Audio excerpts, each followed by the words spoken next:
Wealth inequality is often misunderstood, seen as random, temporary, or accidental. But it is not random. It is structured, built over time through systems. The gap does not appear suddenly. It expands slowly, quietly, almost invisibly. Through patterns, through incentives, through repetition. First, everything looks equal. People work, earn money, build a life. But beneath that surface, different systems are operating, and over time, those systems create separation. The first factor is income. Most people earn money through jobs, time exchanged, effort for income. This creates stability, predictable income, consistent flow. It also creates limits, because income is tied to time, more hours. More income, less time, less income. There is always a ceiling, no matter how hard you work. Time remains fixed. This is the foundation most people rely on, and it works. But only to a point. The second factor is assets, ownership of value-producing systems. Assets generate income in a different way. Dividends, appreciation, cash flow. This income is not tied to time. It continues, whether you are working or not. This is the key difference. Earning versus owning. Active income versus passive growth. At first, the difference feels small, it's almost unnoticeable.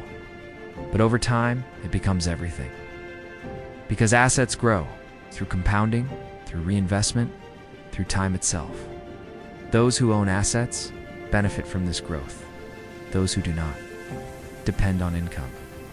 And this is where divergence begins. A small gap forms. Then slowly it widens, not because one group works harder, but because one group is connected to growth systems. While the other is limited by time, another factor is access. Access to information, access to opportunity, access to capital. Those with access enter earlier, they invest sooner, learn faster, adapt quicker. And most importantly, they benefit longer from compounding. Those without access start later, or not at all, which reduces time. And time is the most powerful factor. In wealth creation, because compounding needs time to work, without time, growth is limited, and limitation creates separation. Another critical factor is debt. But debt is not equal. It is used differently, and those differences create different outcomes. For some, debt is a tool used to acquire assets. Real estate, businesses, investments. This creates leverage, growth without waiting, opportunity without delay. For others, debt is consumption, used for lifestyle, expenses, short-term comfort. This reduces future income and limits flexibility. Now the gap widens further because one side is building assets while the other is reducing capacity. This is not about intention, it is about structure. Structure shapes outcomes. Policy and systems also play a role. Incentives guide behavior, tax structures, capital gains policies, investment advantages. These systems often reward ownership more than income, which amplifies differences, not immediately. But over time, years pass, then decades, and small differences become large gaps. At first, no one notices, because change is gradual, invisible. But eventually, the gap becomes visible, hard to ignore, difficult to close. This is why wealth inequality feels sudden. Even though it was built slowly, attempts to fix it often focus on symptoms. Comes support, short-term solutions, but not the system itself, not the structure that creates the gap.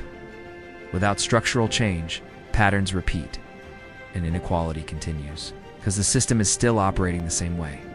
3 key insights emerge. First, wealth inequality is driven by systems, not randomness. Second, asset ownership creates long-term advantage. Third, compounding amplifies small differences into large outcomes.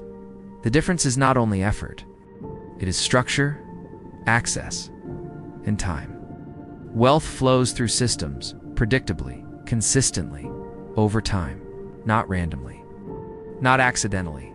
The question is not whether inequality exists. The question is how the system works, and more importantly, where you fit within that system. Are you only earning, or are you also owning? Because that difference over time, changes everything. If you want more insights into money systems, economic structures, and wealth building, explore more videos on Wealth Finance 61. Like the video, subscribe, and share your thoughts below.